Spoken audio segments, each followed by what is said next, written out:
but it's one of the best weightlifting movements that you guys can use and utilize to improve your overall full body strength, full body awareness, and your calisthenic pull strength.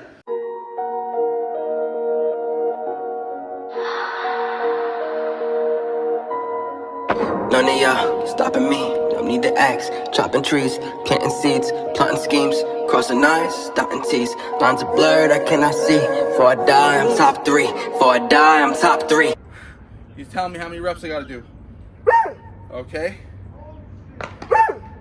Okay. What's going on, YouTube? You are back at the Prez. We're in the home gym today, and today we're going to be bringing you a full back workout, hybrid style. 90% calisthenics, a little bit of weights in there. But before we get started, guys, I'm going to, update you guys. So I'm sure if you've been a fan of the channel, been following the channel for a while now, you guys know I've been dealing with this elbow injury for almost going on 3 years now. So you can see my left arm fully extends, but my right arm, the elbow never fully locks out, right? It's very apparent when I'm doing pulls, but it's becoming even more apparent, and the biggest issue now is dips. I want you guys to come and look.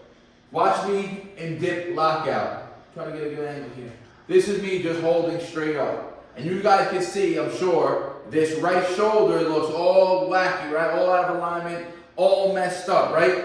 And it's not the shoulder that's the problem. It's the elbow not fully extending. And over time, the shoulder has never ever been able to get into its full place at a dip lockout, right? Or for that matter, pretty much any overhead pressing or any overhead or supported movement like a dip like this, you're gonna see the shoulder's gonna rotate inward due to the fact that this elbow doesn't lock out.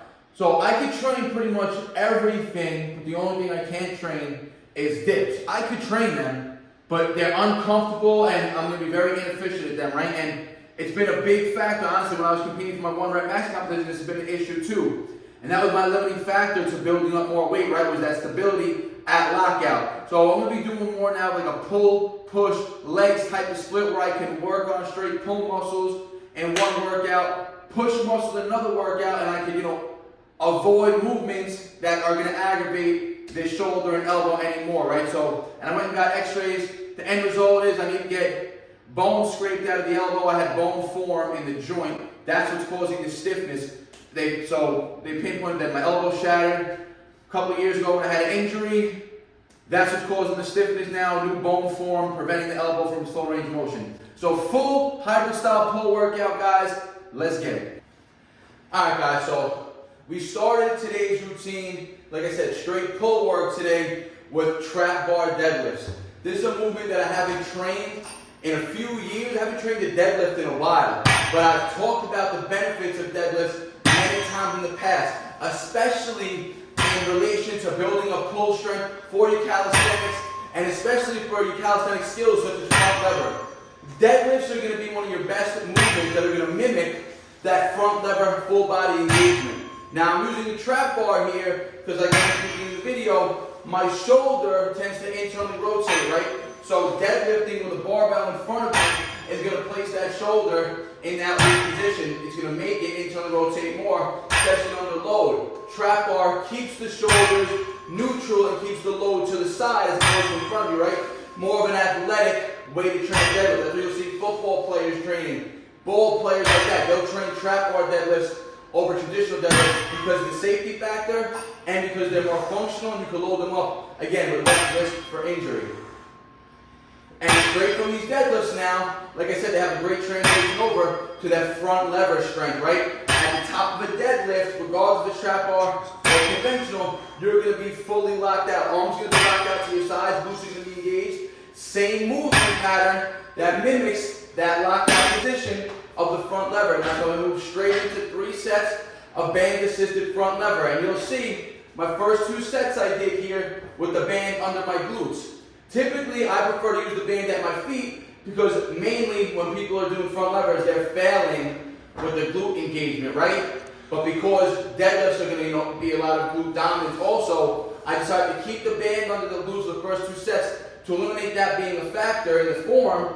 And then for the 3rd set, you can see I put it back to my toes and it's just harder in general. So whoever says training them with the band on your toes is inefficient, they're wrong. It's more effective and it's a harder variation to train of a band assisted front lever as opposed to just keeping the band under your hips, right? So 3 sets. I tried for a 10-second hold on all 3, caught on the first 2 with the band under the glutes, and then we had like an 8 or 7-second hold. From there, remember guys, we're still trying to build general pull strength. Like I said, it's a calisthenic, strength-based, and muscle-building workout. All pull work today, so we're training all back, right? So from there, we went on to our weighted pull-ups. I still want to build as much pull strength as possible, right? But I can't do it with heavy weighted pulls now because, again, the elbow. The safer option is those trap bar deadlifts. So on my pull days now, I'm going to start incorporating the trap bar deadlift and start loading that up for maximal strength in that movement. And then the weighted pulls will be lower weight, higher volume.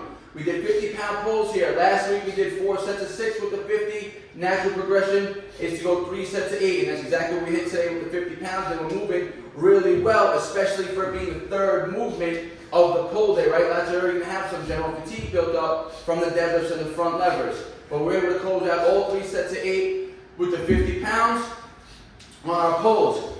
Now we go back to the rings, guys. Now we're going to work on, remember, you still need to train vertical pulling and horizontal pulling for a complete back workout, right? For a complete pull workout. So now we're moving on to more, again, front lever specific rowing training. You can see me here on the rings. Again, I'm using band assisted because I want more volume here, right? I'm not trying to hit sets of 3 to 5. I want sets of 8 to 12 on this, right? I want to get better and better at the movement pattern. You can see I'm really emphasizing that false grip on this movement, right? Trying to pull as high in my waist as possible, practicing that false grip, which is best done on the rings.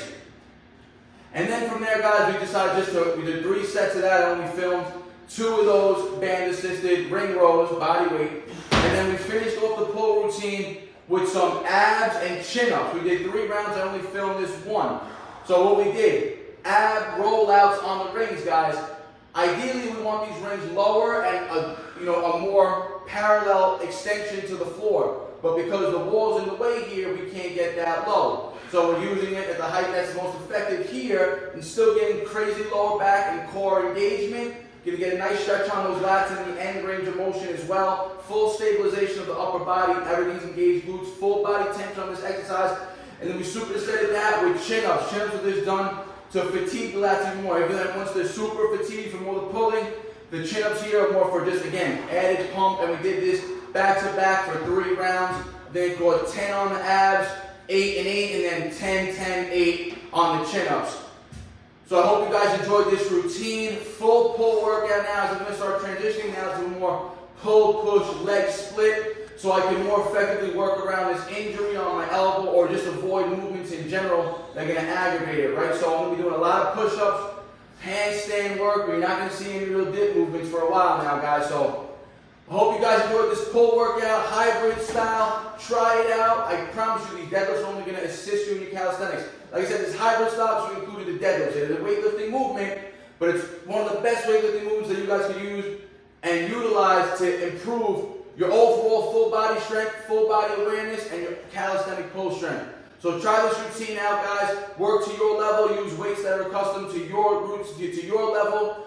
If you need to use bands to hit the rep ranges, same way I did. And like always, guys, I appreciate the support. If you have a question or comment, leave it in the comment section. Like the video, it helps you out of them out. Share with your friends and your family. You already know, guys. Subscribe. Let's keep this channel growing. And like always, guys, peace out.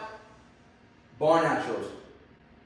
They all love to talk, you know they do that shit the most. Think you on my level, boy, but you ain't even close.